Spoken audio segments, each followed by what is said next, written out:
திருச்சிற்றம்பலம். ஹரஹர நம பார்வதி பதையே. ஹரஹர மகாதேவம். தென்னாடுடைய சிவனே போற்றி, எந்நாட்டவர்க்கும் இறைவா போற்றி. மாணிக்கவாசக சுவாமிகள் அருளிய திருவம்பாவை பாடல் எண் 20. இந்த 20வது பாட்டினுடைய தலைப்பு போற்றி அருளுக என்பதாகும். போற்றி அருளுக நின் ஆதியாம் பாதமலர்,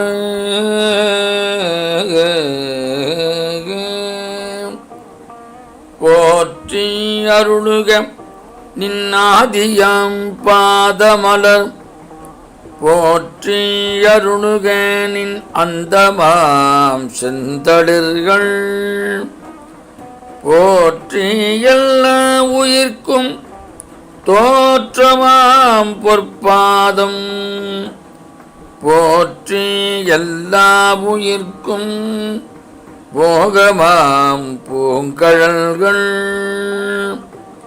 போற்றி எல்லா உயிர்க்கும் ஈராம் இணை அடிகள், போற்றி மால் நான் முகனும் காணாத புண்டரிகம்,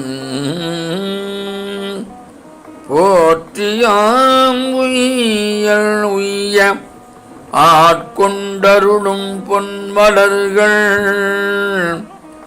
போற்றியாம் உய்ய ஆட்கொண்டருளும் பொன்மலர்கள், போற்றியாம் மார்கழி நீராடேலோர்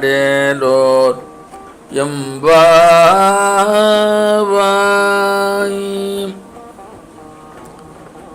எல்லாவற்றிற்கும் வேத பிரமாணம் வேண்டும் என்றும் சொல்வார்கள் வைதீக நெறியாளர்கள்.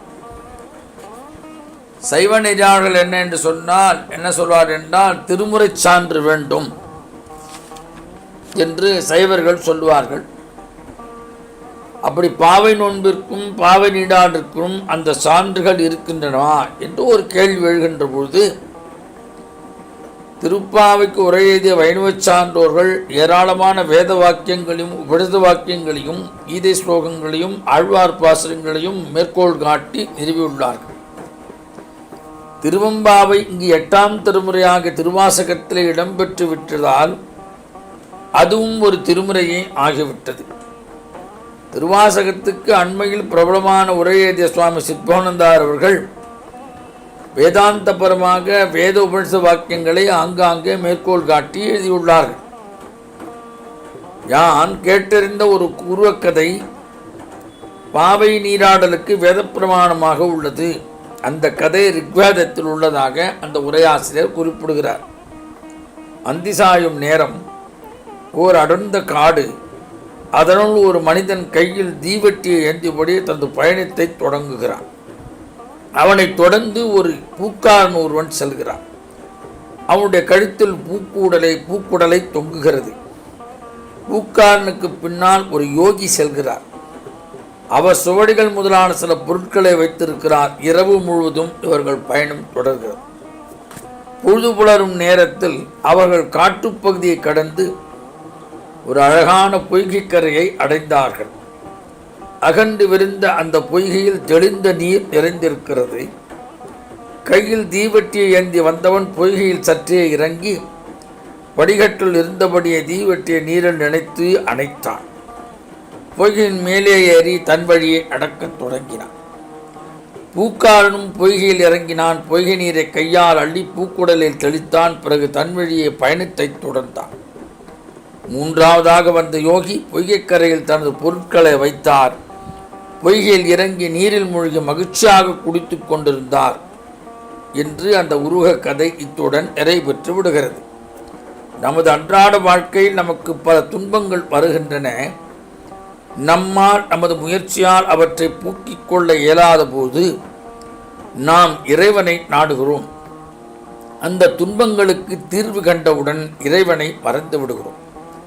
ஆக தீவட்டியை அணைக்க மட்டும் பொய்கை நீரை பயன்படுத்தியவன் தங்கள் துன்பம் துடைக்க மட்டும் இறைவனை நாடும் மனிதனை உணர்த்துகின்றது. தம்மை சார்ந்தவர்கள் நலமாக வாழ வேண்டும், அவர்கள் வாழ்ந்தால் நாமும் நன்றாக வாழலாம். தம்மை சார்ந்த மனைவி குழந்தைகள் நன்றாக வாழ சில கடவுளின் அருளை நாடுகின்றனர். எப்படி பூ வாடாமல் இருக்க நீரை தெளித்தவன் இதனை உணர்த்துகிறான் அந்த பூக்கார். மூன்றாவது அந்த யோகி மட்டும் பொய்கையில் இறங்கி மூழ்கி நீராடி தெளிக்கிறான். அதாவது அந்த மூன்றாவது வந்த நபரை மெய்யடியார் என்று சொல்கிறார்கள். சிவானந்த பொய்கையில் மூழ்கி தழைக்கின்றனர் என்பது இந்த உருவக கதையின் ஒரு பொருளாக இதில் பொருள் பொதிந்து காணப்பட்டுள்ளது. பக்தி இலக்கியத்தில் நீராடல் காட்சிகள் தேவைதானா என்று சிலர் கேட்பார் உண்டு.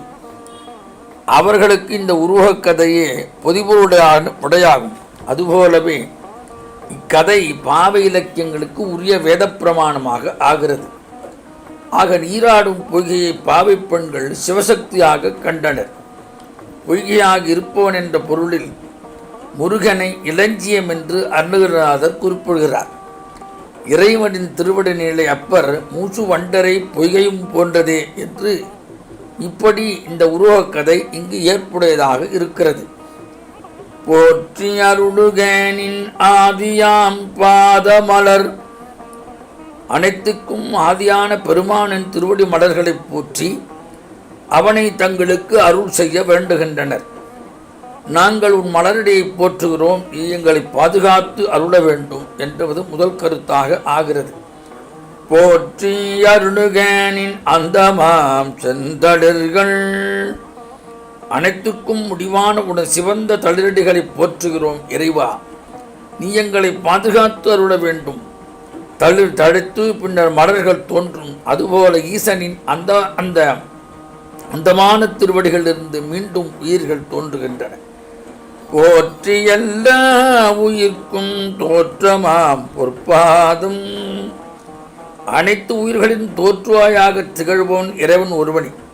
உனது பொன்னடிகளை போற்றுகிறோம், இதனால் உனது படைத்தல் உணர்த்தப்பட்டது. போற்றி எல்லா உயிர்க்கும் போகமாம் பூங்கழல்கள், ஆக தோன்றிய உயிர்களுக்கு இன்ப துன்ப அனுபவத்தை அருளும் பூங்கடல் அடிகளை போற்றுகின்றனர். இதனாலே காத்தல் உணர்த்தப்பட்டுள்ளது.